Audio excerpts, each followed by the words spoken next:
Hello and welcome to another No Man's Sky video with me, Caster, and in this one we are going to go through 7 technologies in the game which you should not ignore. And jumping straight into it, we're going to go with the Voltaic Amplifier as the first technology you definitely should not ignore. This is an all-round multi-tool upgrade. The Voltaic Amplifier will cause extra damage to enemies that are stunned. So when you have this attached, let's say you use your Paralysis Mortar to stun enemies, you have your Voltaic Amplifier fitted and you shoot it with one of your projectiles, either your Pulse Spitter for example, or more favourably in my opinion the Neutron Cannon, you will get a plus 21 damage to stunned entities. If you stick this in a supercharged slot, you will get plus 50% damage to stunned entities, which is pretty off the scale. So make sure you have the Voltaic Amplifier fitted. By the way, you can get this from the anomaly. Go to the back of the anomaly and you can get it from EOS here, and he has all of the multi-tool technology you need in No Man's Sky. By the way, just so you are aware, you can get all your Starship exosuit and multi-tool technologies from the iterations at the back of the anomaly, if you did not know.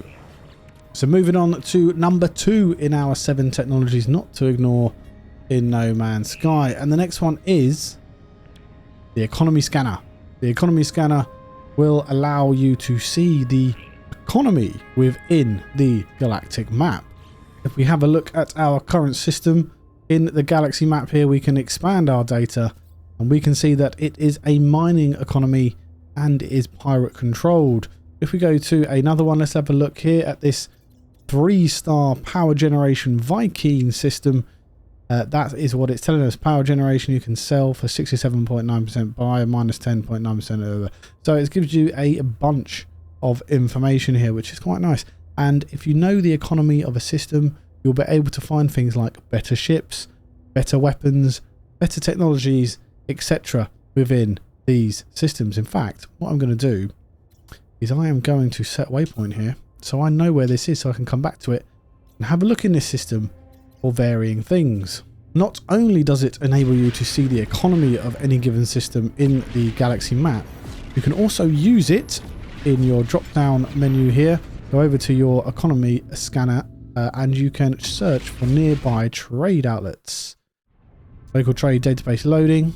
We can look for a trade outpost. Trade surges within the galaxy map and locate a trade outpost. Let's do trade outpost first, and within my current system it will find me a trade outpost, and there it is. So we can go and sell loads of stuff on this planet over here which I haven't scanned yet. Cactus flesh, activated indium pyrite and magnetized ferrite. So we'd have to go there, have a look around, see what we could sell at that trade terminal. Also, if we wanted to have a look at the other thing we can search for, we go to search for trade surges, and there you go. We now have in our log here a trade surge at this particular system. Current profits from this trading surge is 0 because I haven't done this yet. I have to follow the mission path in the galaxy map. So if we go to the galaxy map, to current mission, which is the trade surge, and it is just this one right here, and it is a 3-star scientific, testy in terms of conflict. The economy scanner will not tell you the conflict of the system or whether it's a pirate controlled system. Only the conflict scanner will do that for you. The economy scanner may tell you though if it's a pirate system, because if you have a look at the economy there on my current system, it says mining and there is a little skull next to it which indicates that it's pirate controlled. Next on our list is the matter beam. Now the matter beam is a piece of technology for your freighter which you should always have fitted in my opinion. Currently my freighter is not in my current system. It is of course in my current galaxy, and the matter beam here is a device that modulates the standard freighter communication signals to enable the interplanetary transport of matter as well as data. So even though it's not in the same system as me, I can go into my cargo here and I can grab, say, this deuterium, and I can go over to my freighter and I can transfer it, and I can transfer to and from. One thing that you can't do though is go into your storage technology within your freighter. You can only do that when you're in the same system. So if you have storage fitted, you can't click across to try and find it. So make sure you do have some cargo slots available in your freighter to be able to store things here if you're not going to warp with your freighter or warp in your freighter to your current system if you want to leave it where it is. Now, probably the most ignored pieces of technology in No Man's Sky is to do with the Exocraft, because some people don't even bother using them, and understandably so. They can be quite finicky when trying to mine things. I enjoy the roamer personally. I like it. I like the mech as well, and the pilgrim to boot. But there is a piece of technology on these Exocraft you can use, which is quite handy, and that is going into your drop down menu. I press down on my key on my D-pad here, same as getting into the galaxy map or looking for the economy scanner, and then we basically go over to our Exocraft radar, and look, we can find a trade outpost, we can find depots, we can find drop pods for those exosuit infantry upgrades, we can find abandoned structures, ruins, and of course alien structures, which will help us find monoliths and portals in return. And if you go into our Exocraft here, you'll see that we have a piece of technology fitted, which is an Exocraft radar. So this gives us the ability to scan certain things. And then we've got the upgrades. We've got the radar amplifier, which gives us scan 100%, and another one here, which gives us another 100%. And of course, adjacency bonuses are always the way to go. So if I were you, I would not be ignoring the Exocraft radar, because they are good for finding things. If you use your Nautilon on a water world, you'll be able to find sunken freighters, sunken ships, etc, etc, sunken ruins, and all of the above. And of course, this also works for all of our other Exocrafts. So if we jump in our wonderful Minotaur here, our Liquidator Minotaur, which I do just love the look of. I mean, how cool is that? It is wicked, isn't it? And yeah, it's got the same thing. Press down, go to your Exocraft radar, which apparently isn't installed because it's here. So let's just put that in. There you go. No upgrades for this one. Don't need them. So go down, Exocraft radar. Depots, facilities, distress signals in this one, and planetary outposts. So slightly different. So depending on what you have in your Exocraft, you'll get slightly different options.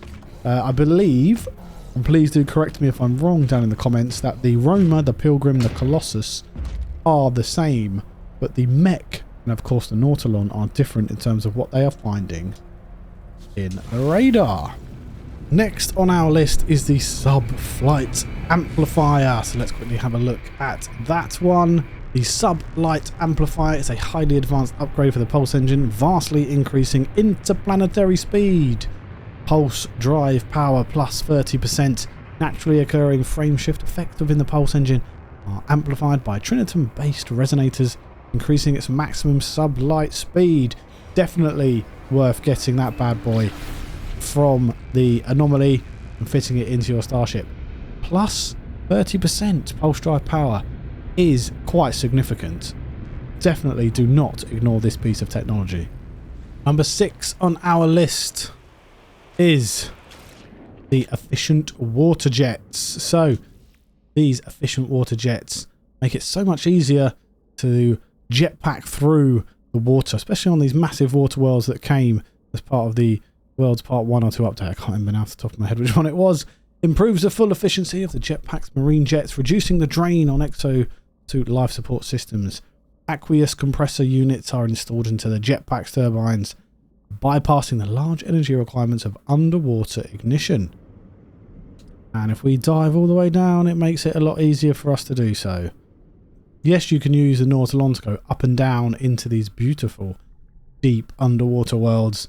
Having the efficient water jets also makes exploration of this area a lot easier than just using your Nautilon. Look at that as well. What the hell is that? Oh, giant stingrays. I love these worlds. Absolutely amazing. Last on my list of 7 technologies not to be ignored in No Man's Sky, we are going to talk about the Paralysis Mortar.